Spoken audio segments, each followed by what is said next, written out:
Relaxers cause cancer. Of course, you've heard that statement before. There's no need to ask you if you have heard it. Let's talk about it.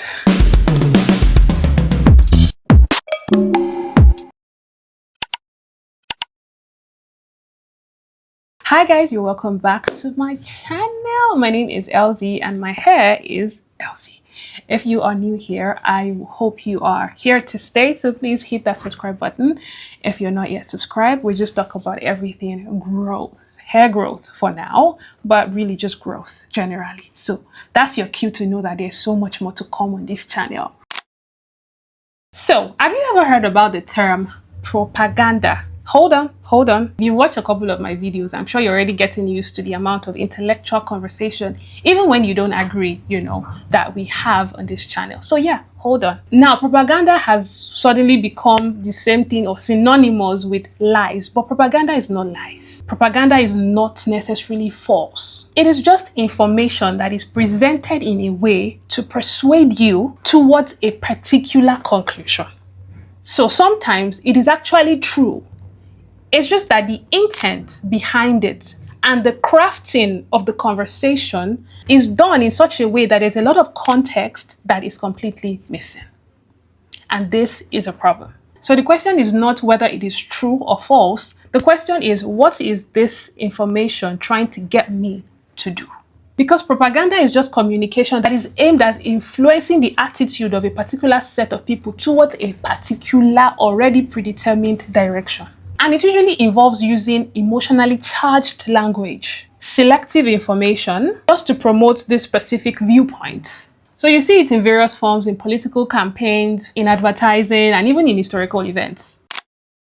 So let's come back to the relaxer conversation. Let's start with the actual science of this conversation of relaxers causing cancer.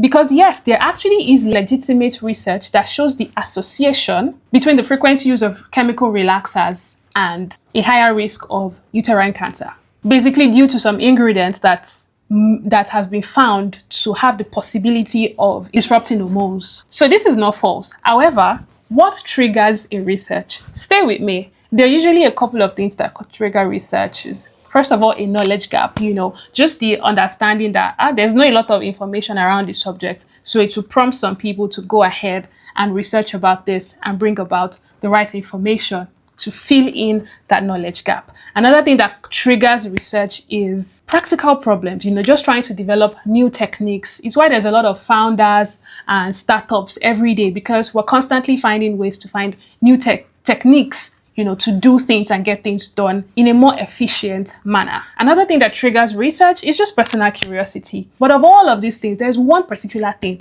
that also triggers research, and it is market opportunity and innovation. A company's desire to enter a new market, of course, there's competitors and existing opposition on ground. And so in a bid to seize the business opportunities and gain competitive edge, they deploy this strategy with a messaging and professional language that uses these sophisticated terms to create the narrative shift, of course, in favor of whatever products they are bringing into the market.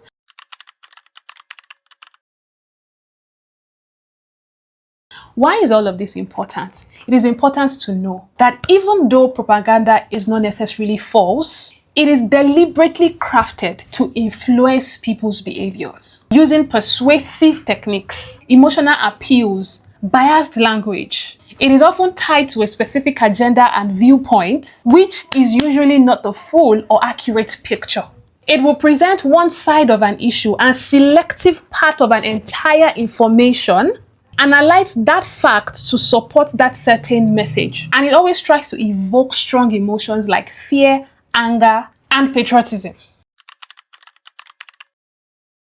So, relaxers cause cancer. One thing I always ask people who throw this question at me is, can you please share the paper that you read about this research so that I can also read it? I promise you 90% of the time, and that is me even being generous, it's more like 99%. They always tell me, just Google it, do a Google search. But there is nothing you are looking for on Google that you will not find. If you type, is beans healthy for me? You will find articles, something that says yes it is. If you type is beans not healthy, you will find articles that tells you it is not healthy. There is nothing you are looking for on Google that you will not find. So a Google search is not a good answer enough for me whenever I ask you to share the research paper that you read on this topic of relaxers causing cancer. A lot of us that share this bias and information and this fear, I've actually never even read a complete research on this topic, and this is a problem because what we're doing is fear mongering. Because if you actually have gone through and read a paper on this, you will understand the context, the sample size, the age, the frequency of use, a lot more context around it, and most importantly, you will understand the language of the inference that was derived from the research. You read things like, let me read one out. We can't say that it's only the fault of these parabens, phthalates, and formaldehyde and other chemicals. What we can say is maybe part of this is a manifestation of years and years of exposure. So when you read things like association, not causation, when you read things like maybe, when you read things like postulate, you can see the carefulness of science. Science is much more careful with its language than social media is. A study says frequent users has a higher risk. Social media will say relaxers cause cancer.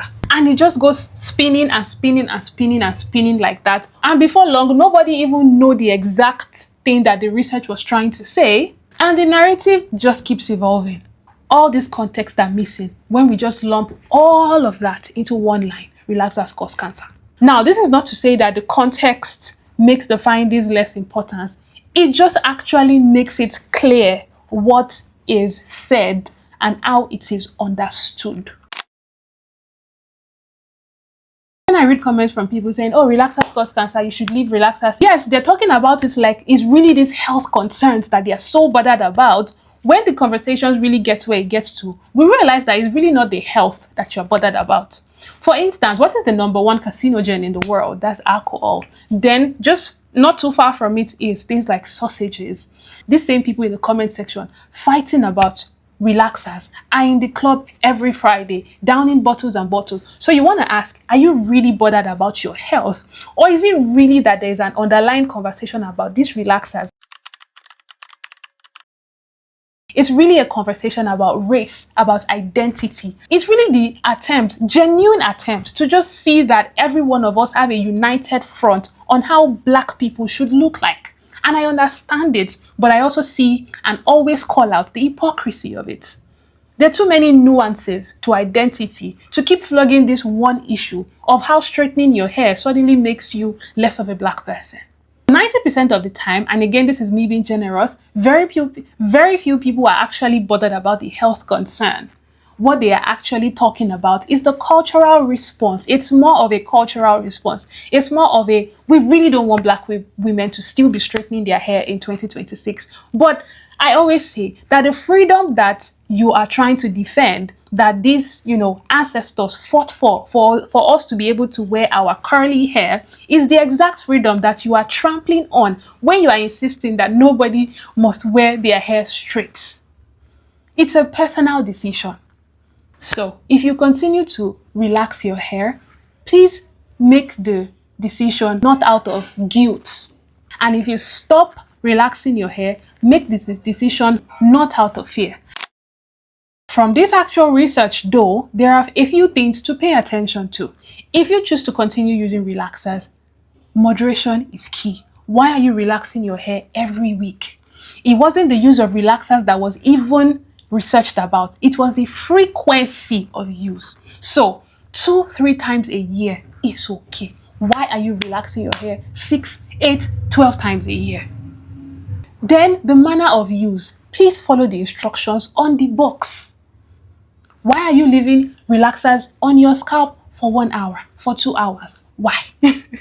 If you're pregnant, there are even foods that you should not eat. There are skincare products, which is an entire conversation as to how beauty cosmetics actually have this cancer, whatever agents that they keep finding up and down in them. But somehow the conversation is just loudest on relaxers. But yeah, But basically, if you are pregnant, stay away from a lot of these things. There's some skincare products that will tell you not pregnancy safe. So it just shows that if you're also pregnant, stay away from relaxers. So there are a lot of things, there are a lot of moderations to do with any and everything.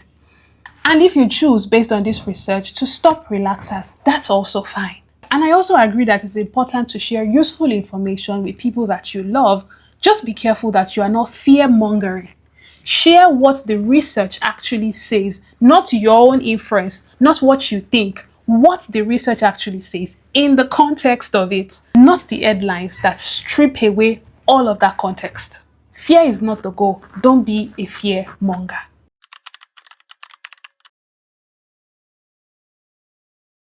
Well, that's it from me on this topic. Let me know what you think in the comment section. I'm looking forward to read your polite comments.